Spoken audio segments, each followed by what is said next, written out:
Il est question déjà d'entrer dans le jeu de comprendre pourquoi ce type d'assurance. Parce que lors d'un achat immobilier en général, c'est que de base, la mise de fonds, c'est 20%. Mais ces assurances interviennent généralement lorsque la mise de fonds est inférieure à 20%. Donc, les trois options qu'on a à notre portée sont l'assurance pré-hypothécaire. Bon, on dit exemple la SCHL, la Société canadienne d'hypothèque et de logement. Donc, c'est une sorte d'institution qui fait le backup, en fait, à tous ces primés, à tous ces acquéreurs de l'immobilier là qui n'ont pas la capacité de mobiliser les 20% des mises de fonds qu'on demande habituellement. Donc, on a également l'assurance hypothécaire bancaire et l'assurance vie temporaire individuelle. Donc, on va aller un peu plus en détail dans la suite. Donc, pour une mise en contexte, on va prendre un cas pratique. On va supposer qu'on veuille faire l'achat d'une maison de 400 000 ou une mise de fonds de 5%, on aurait 20 000 dollars. Ou un prêt hypothécaire, c'est-à-dire pour compléter naturellement notre achat, on va avoir besoin de 380 000 et un taux d'intérêt de 4% sur une durée de 25 ans. Ça, c'est les informations basiques sur lesquelles on va pouvoir faire différents calculs quand il y en aura. Donc, l'assurance hypothécaire chez SCHL, donc ça, c'est le premier cas qu'on va voir. C'est une assurance que nous sommes obligés de contracter si la mise de fonds est inférieure à 20%. Donc, elle a pour but justement de protéger la banque en cas de défaut de paiement. C'est-à-dire si nous n'arrivons pas à payer nos mensualités correctement, c'est la SCHL, la Société canadienne de logement, qui va s'assurer de cela. Et la prime, justement, d'assurance hypothécaire, c'est 4% du montant assuré. Donc, tout cela est ajouté au prêt. Donc, ça veut dire que lorsqu'on fait les 4% de 380 000 là, on va ajouter ça aux 380 000 qui représentent la portion de prêt. Naturellement, c'est non transférence d'une banque à l'autre. Donc, ça veut dire si, par exemple, vous avez votre hypothèque avec n'importe quoi, la Scotia, vous ne pouvez pas transférer cela déjà. C'est pas possible avec l'assurance prêt hypothécaire. Donc, l'avantage qu'il y a ici également, c'est qu'il n'y a pas d'examen médical requis. Ça veut dire que peu importe que vous ayez une santé de fer ou bien que vous soyez quelqu'un avec la santé pas très solide, le principe est le même. En fait. Donc, notre deuxième cas de figure, c'est l'assurance hypothécaire de la banque. Donc ici, elle est optionnelle, mais généralement, les banques vont nous la proposer de façon subtile. Si on fait pas attention, on peut se retrouver en train de prendre ces assurances-là qui ne sont pas toujours à notre avantage. Bref, pour les détails, on va y revenir plus tard. Donc, elle protège uniquement la banque. Donc, c'est une assurance qu'on contracte, histoire de protéger, histoire que la banque se protège au cas où nous, on n'arrive pas à assumer nos paiements, en fait. Donc, la couverture diminue avec le temps naturellement parce que cette assurance-là est directement adossée à notre hypothèque. Donc, chaque fois que nous faisons nos paiements et que l'hypothèque diminue, naturellement, l'assurance, ou bien les primes d'assurance diminuent, les montants qu'on doit verser, que ce soit 2 semaines ou au mois, diminuent. Donc, et cela est rattaché au prêt. Donc, lorsque nous changeons de banque, naturellement, on paie l'institution. On paie naturellement cette couverture-là. C'est l'un des défauts de cette assurance. Donc, la souscription est facile et parfois sans question médicale. Justement parce que la banque essaie de gagner le maximum possible. On a le dernier cas de figure maintenant qui est l'assurance vie temporaire individuelle. Bon, ici, on a la possibilité de choisir le montant et nos bénéficiaires. En fait, la conjointe, les enfants et tout ça. Donc, la couverture fixe pendant la durée, c'est-à-dire, si tu décides de souscrire à une assurance vie temporaire individuelle sur 10 ans, 20 ans ou 30 ans, la couverture, tu as un montant fixe, tu vas payer chaque mois pour ta couverture et tu peux également, dès le départ, fixer le montant de ta couverture. Tu peux dire que tu vas être couvert à hauteur de 400 000 dollars ou 500 000 dollars, dépendamment de ce que tu veux couvrir. Voilà. Donc, voilà ce qu'on peut constater que cela nous protège, nous, et pas la banque. Ça, en fait, ça, c'est l'une des subtilités intéressantes de cette assurance parce que c'est une assurance que l'on souscrit pour notre propre protection. On peut éventuellement aider à nous protéger en cas de défaut de paiement lorsqu'on a contracté, on a une hypothèque, mais à la base, c'est nous qu'elle protège, pas la banque. Donc, elle est transférable naturellement et indépendante du prêt.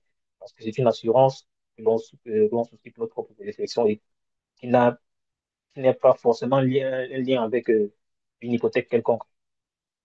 Donc, à ce niveau, c'est étant donné que elle apporte beaucoup plus d'avantages et elle est un peu plus sophistiquée. Naturellement, il peut arriver qu'on ait des questionnaires ou des examens médicaux à passer, histoire que l'assureur puisse être sur ses gardes, quoi. Donc là, on va procéder à une étude comparative des différentes assurances qu'on a présentées précédemment. Donc ici, dans la première colonne, on a les critères. Dans la deuxième colonne, on a la SCHM, Société canadienne d'hypothèque de logement. On a l'assurance de la banque. Et dans la troisième colonne, on a l'assurance vie temporaire. Donc, le premier critère de comparaison, c'est le caractère obligatoire de l'assurance en question. Donc, dans le cas de la SCHL, c'est c'est obligatoire si tu as une hypothèque qui est, en tout cas, si tu as une mise de fonds qui est inférieure à 20%. Donc, tu es obligé de la prendre chaque fois que tu as une mise de fonds qui est inférieure à 20%. Certes, c'est pas évident d'avoir une mise de fonds de 20%, mais c'est ça. Pour la banque, l'assurance de la banque n'est pas non plus obligatoire, comme je disais plus tôt, dans la mesure où c'est une protection que vous décidez de prendre si vous avez besoin d'assurer vos arrières. L'assurance vie temporaire également n'est pas obligatoire. Concernant les bénéficiaires, au niveau de la SCHL et la banque, et l'assurance hypothécaire de la banque, c'est le bénéfice dans ces deux cas de figure, c'est la banque, en fait. Et au niveau de l'assurance vie temporaire, on a nos proches. Parce qu'en fait, cette assurance est souscrite et dans laquelle nous choisissons nos bénéficiaires. À ce niveau, si nous n'avons pas la possibilité de choisir le bénéficiaire, parce que de toute façon, de par défaut, le bénéficiaire, c'est la banque. Donc, le troisième critère, c'est le montant assuré. Donc ici, au niveau de la SCHL, le montant qui est assuré, c'est le prêt hypothécaire. Donc, le montant, si dans notre cas de figure, on a pris comme cas de figure l'achat d'une maison de 400 000 avec prêt de 380 000. Donc, c'est l'assurance de ce montant-là qui est prise en compte ici. Et le prêt, pour la banque, le prêt hypothécaire de la banque, il est décroissant parce qu'effectivement, c'est le montant de l'hypothèque à l'instant T qui est assuré. Donc, chaque fois on fait nos paiements, euh, la prime diminue en fait avec le temps. Et pour l'assurance vie temporaire, on a un montant fixe. Voilà. Donc, on peut décider d'être vers 100 000, dépendamment de nos moyens et de ce qu'on est capable d'assumer. Et de ce dont on voudrait assurer la protection, on peut décider d'assurer à 100 000, 200 000, 1 million, bref, dépendamment de notre prospérité. Maintenant, on va passer à la transférabilité de l'assurance en question. Pour la SCHL, c'est pas possible. On va la transférer d'une institution à l'autre. Pour la banque, pareil. Par contre, l'assurance vie, on peut la transférer. Si tu changes d'institution, tu peux utiliser la même police pour assurer ton hypothèque. L'examen médical, caractère obligatoire des examens médicaux. Au niveau de l'assurance hypothécaire avec la SCHL, on dit il n'y en a pas. Au niveau de l'assurance pas hypothécaire, de la SCHL, je disais, donc, il n'y en a pas. Au niveau de l'assurance hypothécaire de la banque, on en a rarement. Bon, c'est-à-dire, ça peut arriver, mais très souvent, il n'y en a pas. Et au niveau de l'assurance vie temporaire, parfois. Pour la prime, ici, elle est de 15 200. Ça, c'est pour le cas de notre cas de figure, 15 200 $ qui est ajouté à votre prêt. Donc, ça veut dire que vu que le montant qui est emprunté est de 380 000 pour notre exemple, on a pris dès le départ, on ajoute à cela 15 200, ce qui fait que le total qu'on va emprunter est de 395 200. Donc, au niveau de l'assurance hypothécaire de la banque, elle est variable. Donc, la prime est variable justement parce que, étant donné que l'hypothèque décroît avec le temps, naturellement, la prime varie également. Ici également, la prime au niveau de l'assurance vie temporaire est également variable. Donc, pour la protection de la famille, ça c'est l'autre critère. Naturellement, vu qu'ici, on a noté que le bénéficiaire, c'est la banque, on peut très clairement comprendre pourquoi, au niveau de l'assurance pas hypothécaire, l'assurance hypothécaire de la banque, la famille ne peut pas bénéficier parce qu'on a déjà un bénéficiaire là qui est la banque. Et au niveau de l'assurance vie personnelle temporaire, excusez-moi, c'est la famille qui est bénéficiaire. Donc ici, on va également essayer de voir l'impact du coût, l'impact en termes de coût sur le prêt. Lorsqu'on décide de ne pas euh, avoir une mise de fonds de 20%, c'est-à-dire en venant avec une mise de fonds de 5%, 10%, whatever, les impacts que ça a sur notre hypothèque. Donc pour le prêt d'espèces, on va toujours partir avec une mise de fonds de 5%. Donc, un prêt sans assurance, le prêt sans assurance hypothécaire, naturellement, est de 380 000 vu que la mise de fonds était de 20 000, ce qui nous donne un paiement de 2 000 dollars par mois. Donc, une fois que la STHL se mêle à cela, cela nous fait passer notre prêt total à 395 000. Donc, naturellement, plus les 15 200 dont on a parlé à ce niveau. Et le paiement devient, l'hypothèque devient 2 078 dollars par mois. Donc, on voit un 2,78 dollars de plus qu'on doit payer pendant 25 ans. C'est vrai, de façon, à l'instant présent, on peut se dire 70 dollars, ce n'est pas grand-chose. Mais lorsqu'on fait l'effet cumulé, en fait, on peut constater le coût total de l'assurance sur 25 ans, ça nous donne 23 400 dollars. Donc, ce qui n'est pas rien, en tout cas. Donc, c'est pourquoi, si on le peut, l'idéal, c'est vraiment d'avoir sa mise de fonds de 20% pour ne serait-ce qu'éviter cette partie de l'assurance prêt hypothécaire avec la SCHL. D'autant plus que l'acquisition du bien ne va pas nous coûter rien non plus, en fait. Sinon, on va parler des durées de couverture.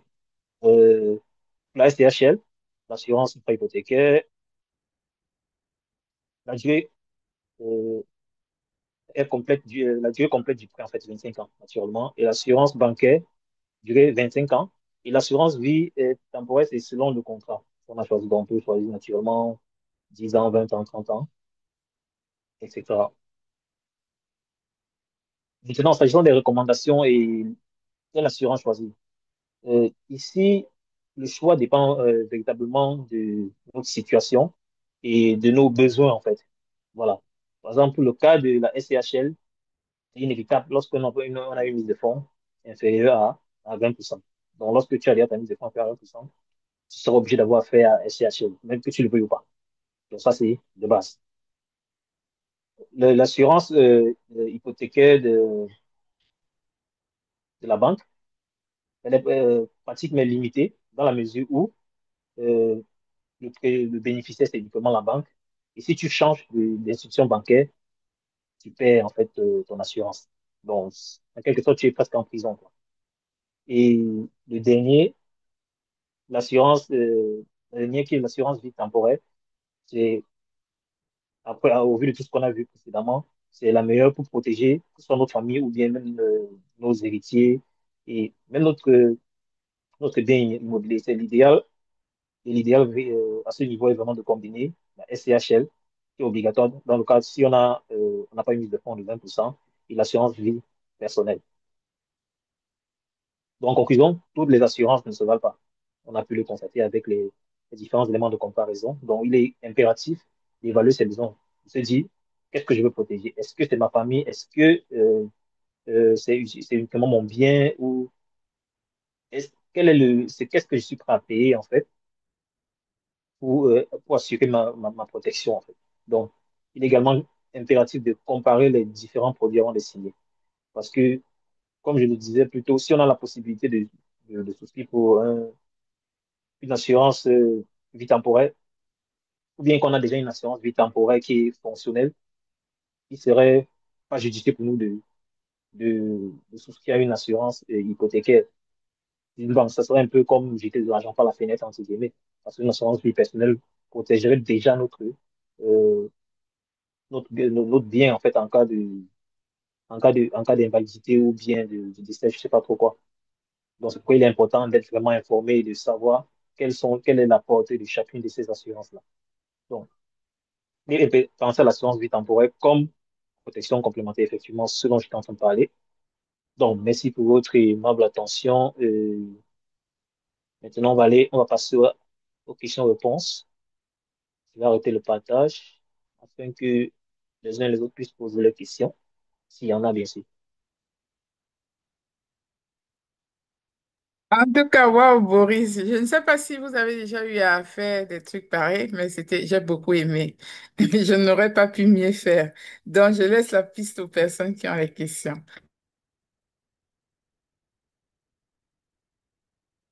Si vous êtes en train de parler, le micro est coupé.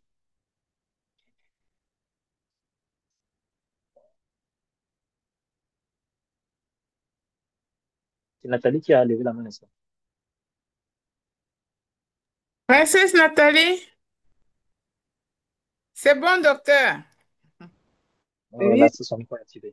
ça va bien, maman Alice. J'étais en train d'acclamer. J'ai acclamé la Ah, ok. présentation.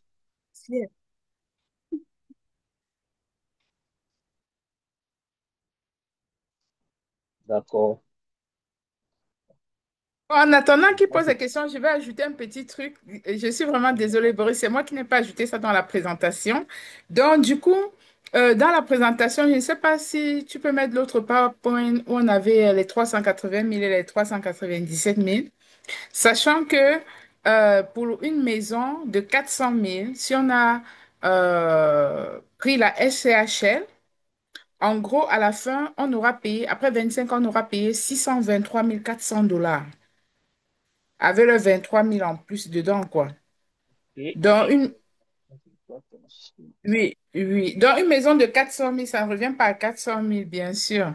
Oui, un peu ok, avant, papa. Un peu avant ça. Ou bien c'est après. Il y avait ok, un c'est endroit où... après, c'est après. Oui, c'est après. Oui, exactement. C'est ça, voilà. Donc, ici, là, qu'est-ce qu'on fait? Donc, juste pour la petite histoire, quoi.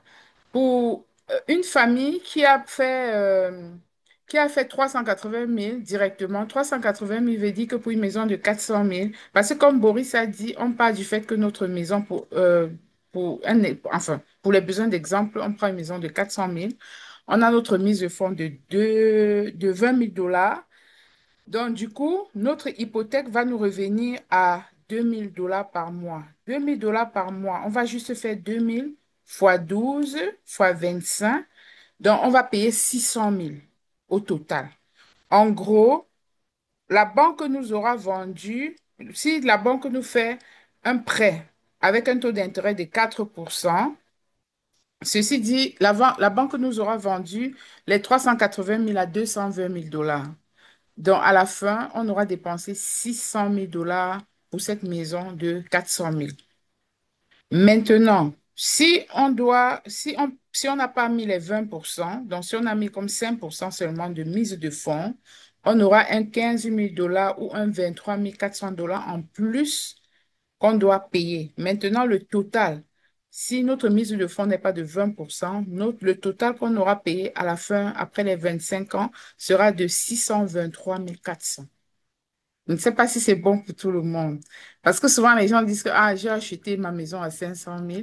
Oui, c'est le prix qui a été annoncé.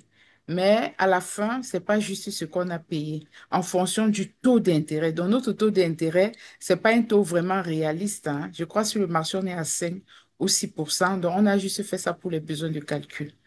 Donc, c'est juste ça que je voulais ajouter, Monsieur Boris. Merci beaucoup. Pour que chacun sache quoi. Le but, vraiment, c'est que lorsqu'on achète la maison, qu'on essaye un peu de tout calculer à l'avance. Les calculs ne seront pas vraiment accurate, mais au moins, on a quand même une idée de ce qui nous attend. Donc, voilà, merci.